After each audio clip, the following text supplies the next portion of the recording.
Okay, I can record. You can record. Okay, I do not like this program at all. I'm recording. Okay, here we go. All right. Boy, sit up straight. Oh man.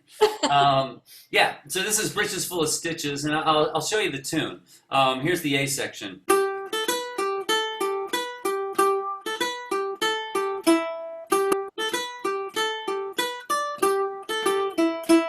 And it just repeats that, but I'll say it's not the D scale anymore, and we're in the G scale, and it's one of the rare tunes that's in G. You can use those open strings, but one thing to look at, if you know a G chord, you know that G, D, G there, B,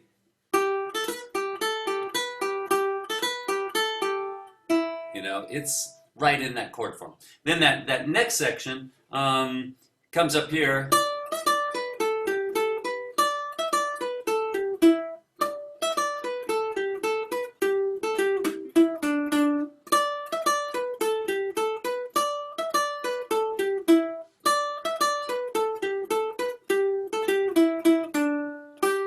I would end on the G at the last time, but if you can get that going there, Fifth fret. makes a big difference. Then Is that still considered like a D shape or? yeah, well, it's a G chord. Yeah, a G. Oh, it's a G. It's the G chord. Okay. Yeah, which here would be 7 7 7 5. Coming from this. Yeah, or D G B D. Yeah. So you start on the 7th fret. Put your first finger on the 7th fret on that G. No, on the 5th fret. On the 5th fret, on the D. Okay. Just like it says in the tablature. What tablature? What tablature? Yeah. I'll show you something else with this one that I think is really cool. For the chords, I think are the hard part sometimes. Just notice the chords. We've got this G, G, C, G, C, E minor. There's a lot of chords. If I play all of it, just as written.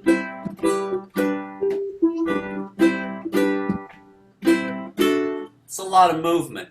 But Yeah. if I play every other measure,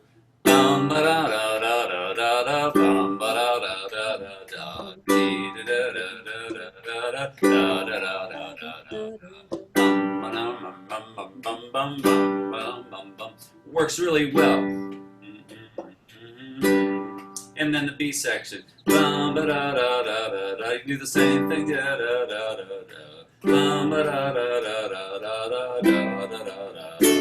If you want to add those last two chords, the C in the D.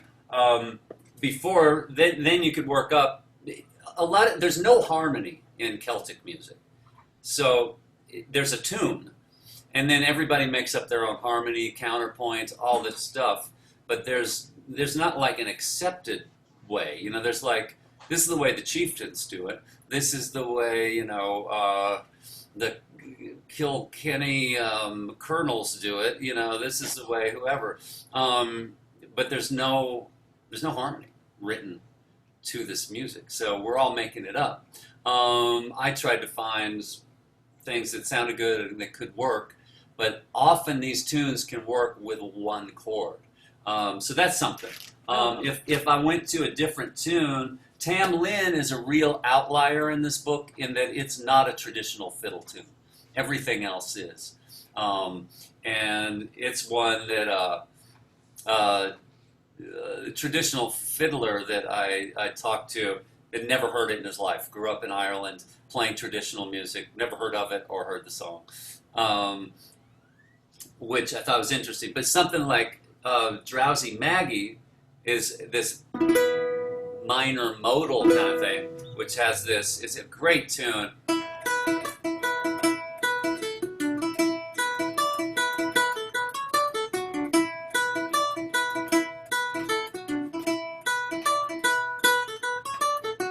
So you can get that lilt to, at first you probably are starting out just going down, down, up, down, up, down, up, down, down, up, down,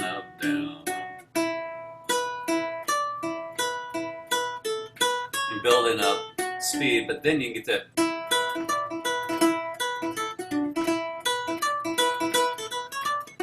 And this is the one.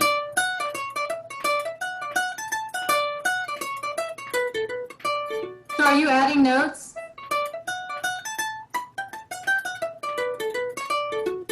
What was that? Are you adding notes? Am I adding notes? Yeah, or are you just playing what's on the page? What's on the page? But You're just it's the so feel. you just speeded it up. You just sped it up. Okay. And instead of playing it straight, like, oh, 1, 2, Right, you're 3, and 4, swinging it. and 1, 2, and 3, and 4. It's kind of like the lilt is kind of like a swing, and there's a lot of ways to do it. And again, I think there's like a Munster style and a South, and West and all that. But the basic, instead of 1, 2, and 3, and 4, 1, 2, 3, 4, 1, 2, and 3, da da da da.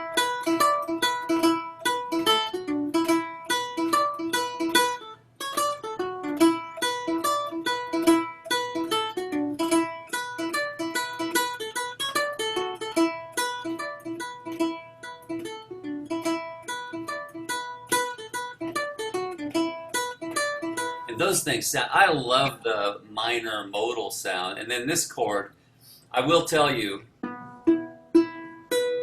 this is the thing I'm most proud of in this book, is discovering this E chord, this E5. It's like on page 18 in the Drowsy Maggie, which is like 4-4-0-2. Great sounding chord. A lot of people choose an E minor for this, and it just doesn't sound right. This sounds older, more primitive. It's just like a Pete Townsend power chord, to Baba O'Reilly.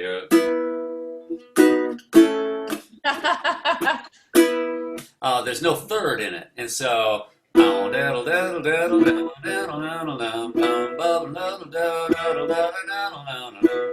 that you could play just that one chord and then add harmony notes as you went, or add harmony chords, sorry. So like, boom, you got that boom, and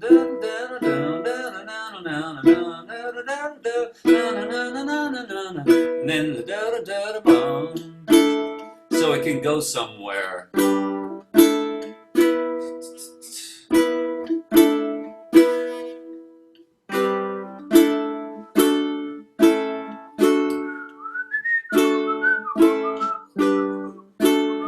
That's the B section.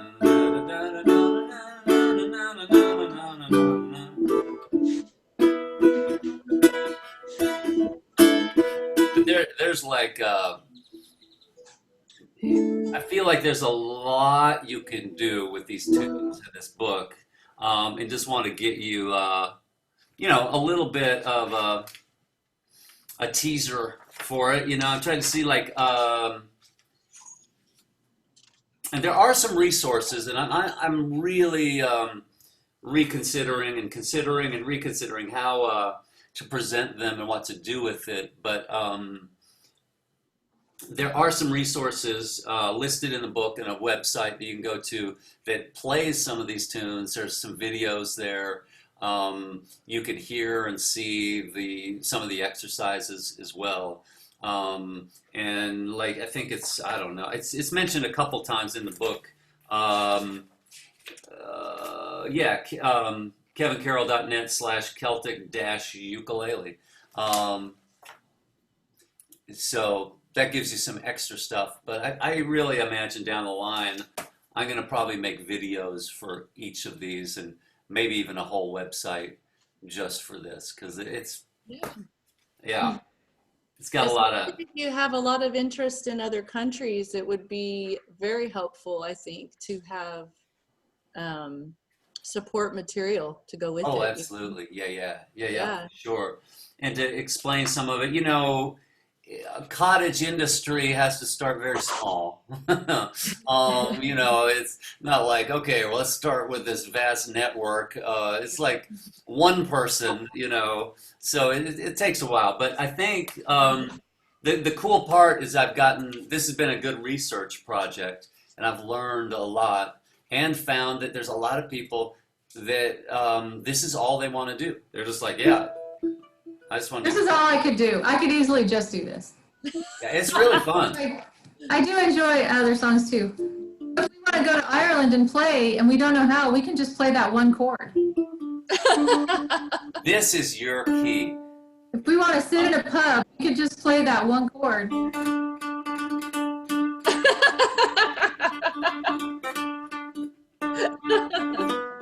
So I'm working on this thing right now. So I've been doing all these other books, like ensemble kind of books with multiple parts and bass lines, but I'm really tempted to do like 6 or 7 Celtic tunes. It's so cool to get like counterpoint, chords, harmony, and different and like baritone. It sounds very authentic, and it brings out some of the medieval and Renaissance qualities that a lot of this music really has. As far as supporting this type of music with guitar work, which I could do if Heather and I were to play, what would you suggest?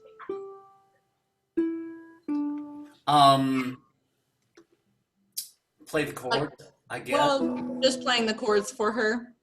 Yeah, Okay. yeah. Well, I'm going to stop this recording, and I don't know what to do with it afterward. I'll